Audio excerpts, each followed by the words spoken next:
El motor del jeep se apagó en medio del silencio más profundo que había escuchado en toda mi vida. Estábamos en lo más cerrado del bosque de Chapultepec, a unas 3 horas de Ciudad de México, rodeados de pinos enormes y de una oscuridad que poco a poco empezaba a devorarse la tarde. «Papá, baja un momento. Necesito revisar algo en la cajuela», dijo Álvaro, mi hijo de 35 años, con esa voz que yo ya había aprendido a reconocer. Demasiado tranquila, demasiado fría, demasiado controlada. Bajé del vehículo sin sospechar nada. Al final, era mi hijo, el niño que había criado solo desde que su madre se fue, cuando él apenas tenía 8 años. El muchacho por quien trabajé turnos dobles en construcción para pagarle una universidad privada. El hombre que ahora dirigía una empresa de bienes raíces que yo mismo ayudé a levantar con 800,000 pesos de mi jubilación. El aire helado de la montaña me golpeó la cara. Escuché el crujir de las ramas bajo mis zapatos, el canto lejano de un pájaro y, de pronto, algo más. Un gruñido bajo, profundo, que parecía venir desde algún punto entre los árboles. «Álvaro, ¿escuchaste eso?», pregunté mientras me giraba hacia donde había dejado el jeep. Pero el jeep ya no estaba. El rugido del motor alejándose rebotó entre los pinos como una advertencia imposible de ignorar. Corrí hacia el camino de tierra, mis piernas de 68 años resistiéndose a cada paso, pero ya era demasiado tarde. Las luces traseras desaparecían en la curva, dejándome solo en medio de un bosque donde los letreros de la entrada habían sido muy claros. Zona de osos. Prohibido entrar sin guía. Riesgo extremo. Mi celular.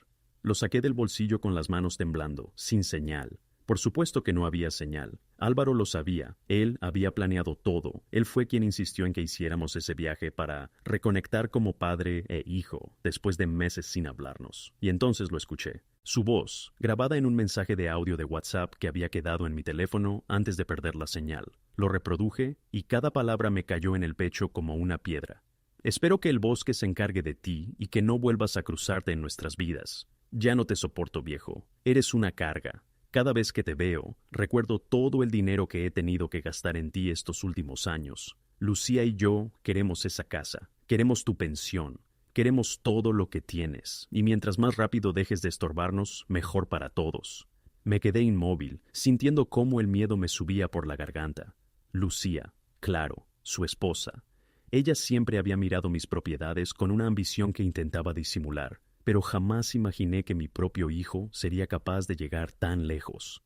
Entonces escuché otro gruñido, esta vez más cerca, mucho más cerca. Antes de continuar, si te están gustando estas historias, suscríbete al canal y activa la campanita para no perderte ningún video. Déjame en los comentarios qué harías tú en una situación así. Ahora sí, sigamos. Me quedé paralizado cuando lo vi. A unos 20 metros entre los árboles, un oso negro enorme, probablemente de más de 200 kilos, olfateando el aire como si ya hubiera notado mi presencia. No era un grizzly, como Álvaro había dicho en aquel mensaje lleno de rencor, pero eso no lo hacía menos inquietante. Sus ojos pequeños y oscuros se quedaron fijos en mí, como si estuviera decidiendo qué hacer. Los años trabajando en construcción me habían enseñado algo importante. Cuando el peligro se acerca, perder el control solo empeora las cosas. Respiré hondo. No correr, nunca correr, hacerse grande, hacer ruido. Levanté los brazos lentamente y empecé a gritar con toda la fuerza que me quedaba. «¡Fuera! ¡Vete de aquí!».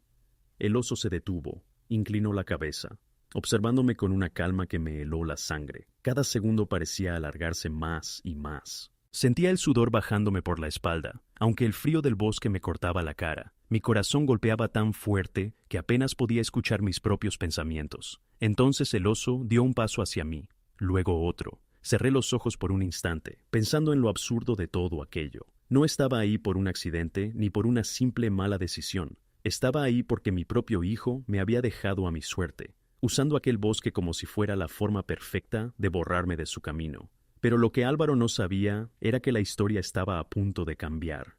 De pronto, escuché un motor. No era el jeep de Álvaro. Era un sonido más agudo, más fuerte, más irregular. El rugido inconfundible de varios vehículos todoterreno.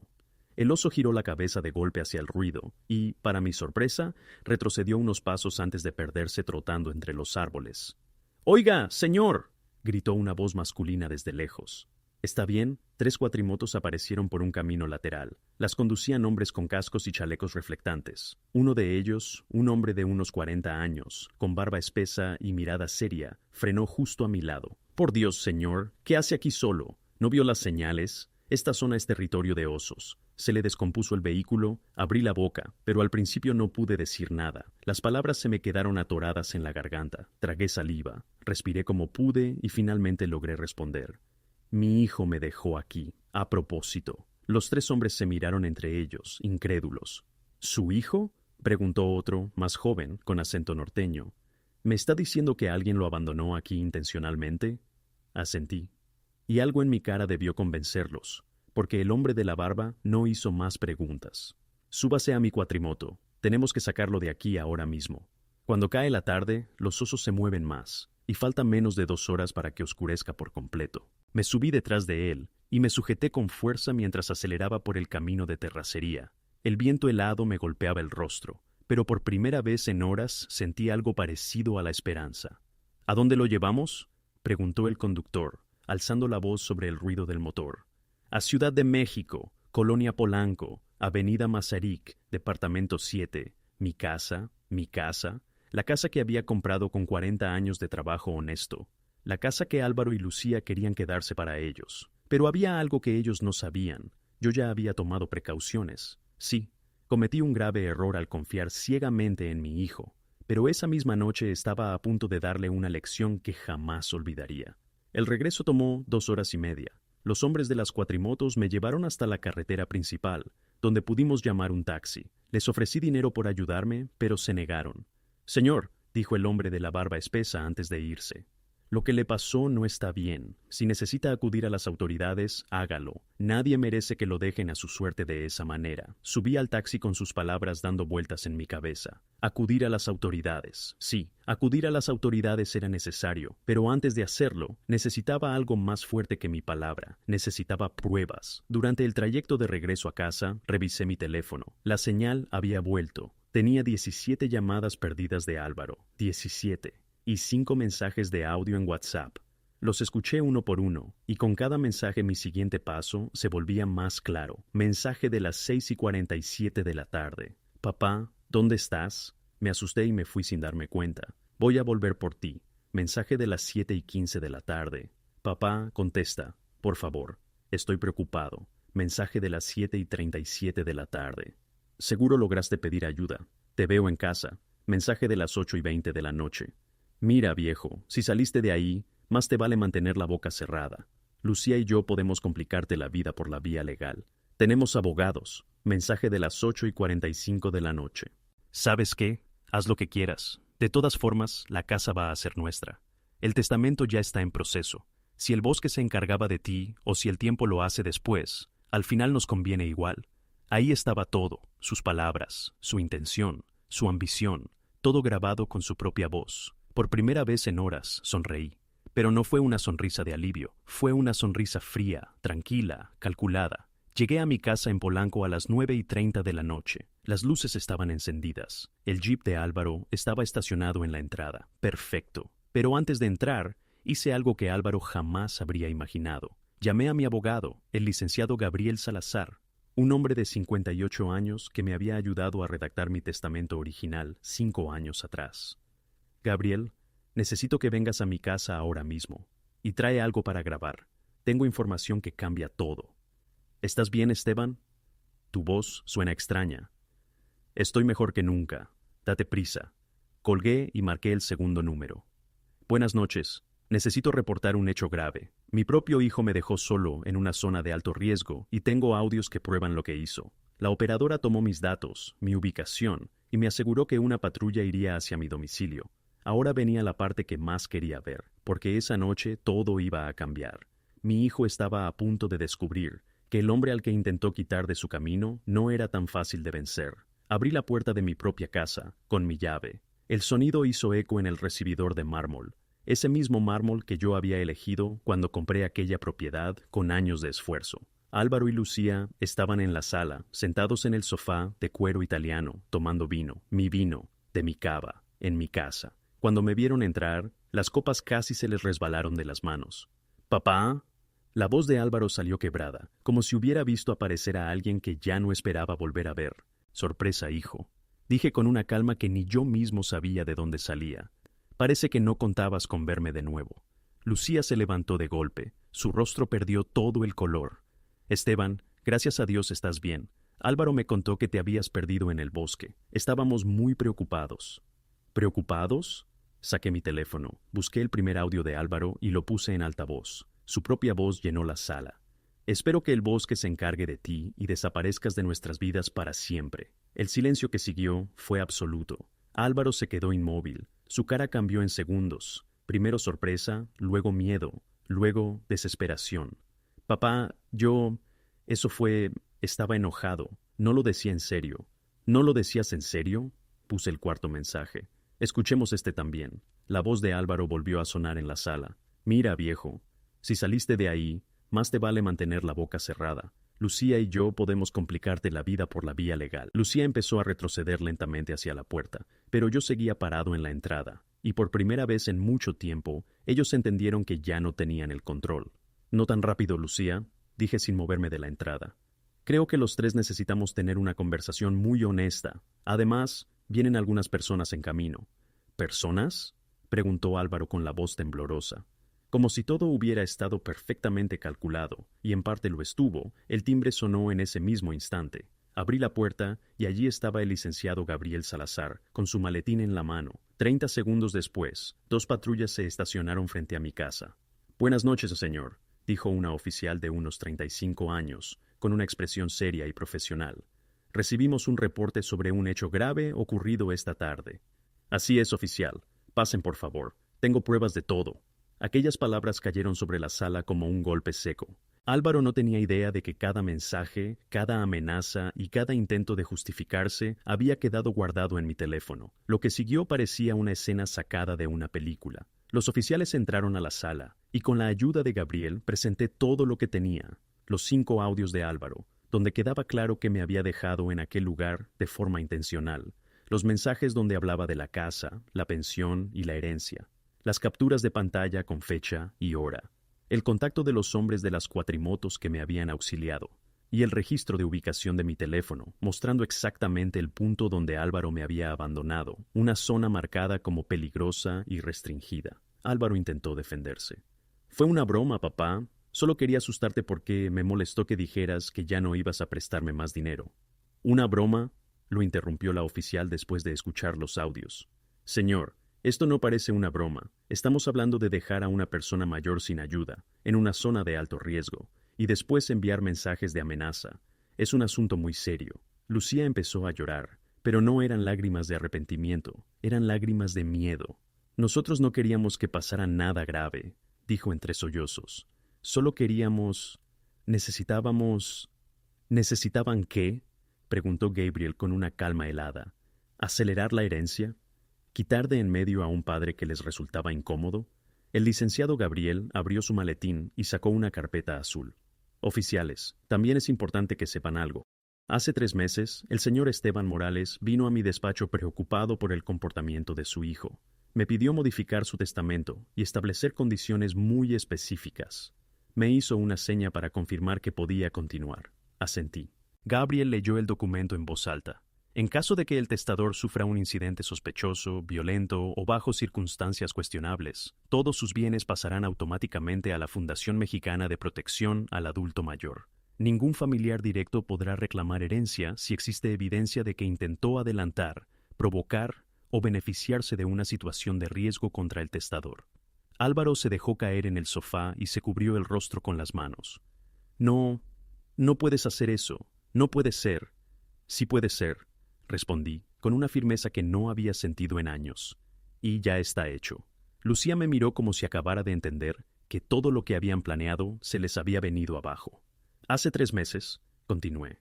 Lucía le preguntó a mi vecina cuánto tiempo creía que me quedaba. Mi vecina me lo contó. Ahí entendí que algo no estaba bien. La oficial dio un paso hacia Álvaro.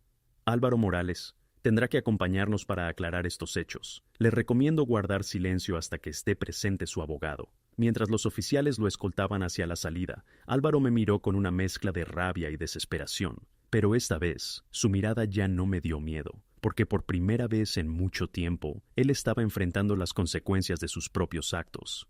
¿Vas a dejar que me lleven, papá? Soy tu hijo. Me acerqué lo suficiente para que pudiera ver la decepción en mis ojos.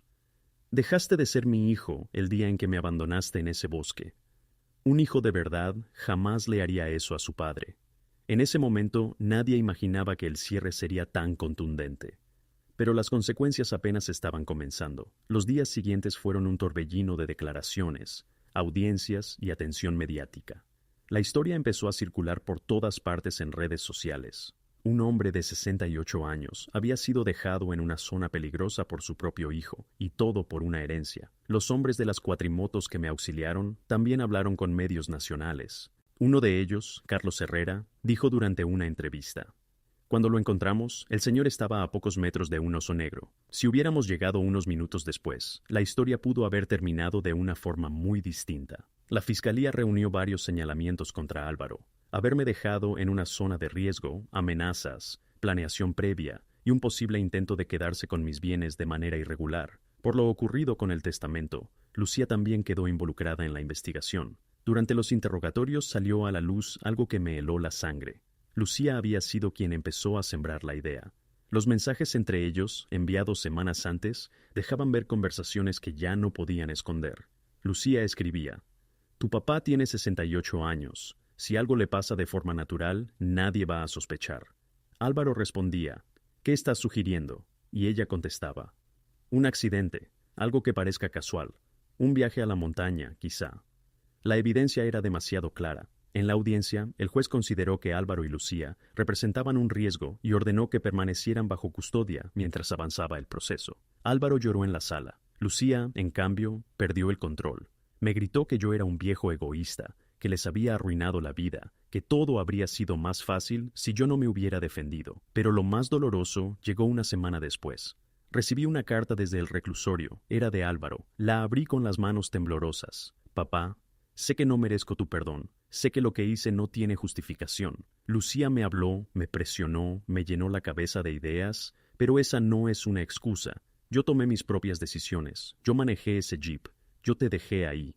Yo decidí traicionarte. No espero que me entiendas. Solo quiero que sepas que estos días me han obligado a recordar todo lo que hiciste por mí. La universidad, el negocio, las noches en las que llegabas agotado después de trabajar doble turno para que a mí no me faltara nada. Y yo te pagué de la peor manera. No te pido que me perdones, solo te pido que sigas viviendo, que no permitas que mi error destruya los años que todavía tienes por delante. Sé feliz, papá. Vive por ti. Tu hijo, aunque ya no merezca llamarme así, Álvaro. Leí la carta 3 veces. Después la guardé en un cajón, junto a las fotografías de cuando Álvaro era niño. En esas imágenes todavía sonreía con inocencia, todavía corría hacia mí con los brazos abiertos, todavía era el hijo por el que yo habría dado todo. Y quizá eso fue lo que más dolió. No perder la casa, no perder el dinero, sino aceptar que el niño que yo había criado con tanto amor ya no existía. El niño que alguna vez fue, el hombre en que se convirtió y la persona que ahora tenía que responder por sus propias decisiones. 5 años después, hoy tengo 73 años. Álvaro recibió una condena de 18 años. Lucía, 12 años por haber participado en todo aquel plan. Ella pidió el divorcio desde el centro donde cumple su condena y Álvaro lo aceptó sin oponerse. Mi testamento sigue exactamente igual. Cuando llegue mi momento, todo pasará a la Fundación Mexicana de Protección al Adulto Mayor, una organización que ayuda a personas mayores que han sido abandonadas, ignoradas o tratadas con crueldad por quienes debían cuidarlas. Personas como casi fui yo. Álvaro me escribe cada 3 meses. Son cartas cortas. Nunca me pide dinero, nunca me pide favores. Solo me cuenta sobre sus sesiones de terapia, sobre su trabajo en el taller de carpintería y sobre sus intentos de convertirse en una mejor persona. Yo no le respondo. Quizá algún día lo haga, quizá no. Lo que sí hice fue mudarme. Vendí la casa de Polanco por 85,5 millones de pesos y compré un departamento más pequeño en Coyoacán, cerca del parque. Ahora camino todas las mañanas, saludo a los vecinos y alimento a los perros callejeros que se acercan moviendo la cola, sin esperar nada más que un poco de cariño. También me uní a un grupo de adultos mayores que practican senderismo, ironías de la vida. Ahora voy al bosque por voluntad propia, pero nunca solo, siempre en grupo, siempre con guías profesionales y siempre recordando que la naturaleza se respeta. Los hombres de las cuatrimotos que me ayudaron aquella tarde se volvieron mis amigos. Carlos Herrera, el de la barba espesa, me invitó a su boda. Le di 50,000 pesos como regalo. Me dijo que era demasiado. Yo le respondí que él me había dado la oportunidad de seguir aquí y que eso no tenía precio. ¿Me arrepiento de haber denunciado a mi hijo? No. Él tomó sus decisiones. Yo también tomé las mías. Lo extraño todos los días. Pero extraño al niño que fue, no al hombre que permitió que la ambición le ganara al corazón. La vida me enseñó que el amor familiar no siempre es tan puro como uno quisiera creer.